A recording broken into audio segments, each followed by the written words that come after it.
There are moments in history when a civilization becomes so blinded by its own technological power that it believes it can rewrite the laws of nature. In 1845, the British Empire was not just the most powerful force on the planet, it was an industrial god that believed it had conquered the oceans. When they turned their eyes toward the frozen, unmapped hell of the Canadian Arctic, they didn't just send an expedition, they sent a statement. They believed that with enough steam power, enough iron, and enough Victorian refinement, they could force the ice to kneel before them. They were wrong. The story of the Franklin expedition is not simply a tragedy about sailors lost at sea. It is a horrifying lesson in hubris, a dark fable about what happens when men walk into the void carrying silver spoons and crystal glasses, only to find that the void is hungry, and it does not care about your rank, your science, or your empire. To understand why this disaster was so absolute, you must understand the sheer madness of what they built. Sir John Franklin, a 59-year-old war hero who had already tasted starvation in his youth, was given command of two ships that were essentially the spaceships of the 19th century. The HMS Erebus and the HMS Terror were fitted with locomotive steam engines, a radical, untried innovation for polar travel, designed to smash through the pack ice with brute mechanical force. They installed internal heating systems to keep the officers warm while the world outside froze at 50 degrees below zero. They packed a library of 1,200 books to keep their minds sharp, and they dined on fine china with heavy sterling silver cutlery. They were so convinced of their own invincibility that they treated the journey not as a survival mission, but as a gentleman's tour through the ice. They sailed out of England with the cheers of a nation ringing in their ears, convinced they were unsinkable, unaware that they were sailing directly into a trap that had been waiting for them for 1,000 years. Then came the silence. After being spotted by whalers in Baffin Bay in July 1845, the two ships and their 129 men simply vanished from the face of the earth. For 3 years, the world waited. The British Admiralty, pressured by Franklin's wealthy and desperate wife, launched what would become the most expensive and extensive manhunt in maritime history. Dozens of ships and thousands of men scoured the white wasteland, finding nothing but empty horizons and blinding snow. It was as if the Arctic had simply opened its mouth and swallowed the pride of the British Navy whole.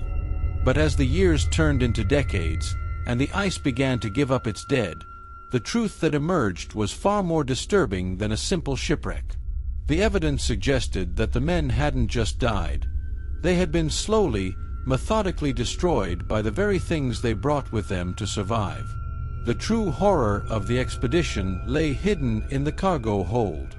Among the provisions were 8,000 tins of preserved meat and soup, a technological miracle intended to feed the crew for 3 years. But the contract had been rushed, and the manufacturer, cutting corners to meet the deadline, had sealed the tins with lead solder that dripped inside the cans. Day after day, as the officers sat in their heated cabins toasting the Queen, they were unknowingly spoon-feeding themselves a potent neurotoxin. The lead didn't just weaken their bodies, it rotted their minds.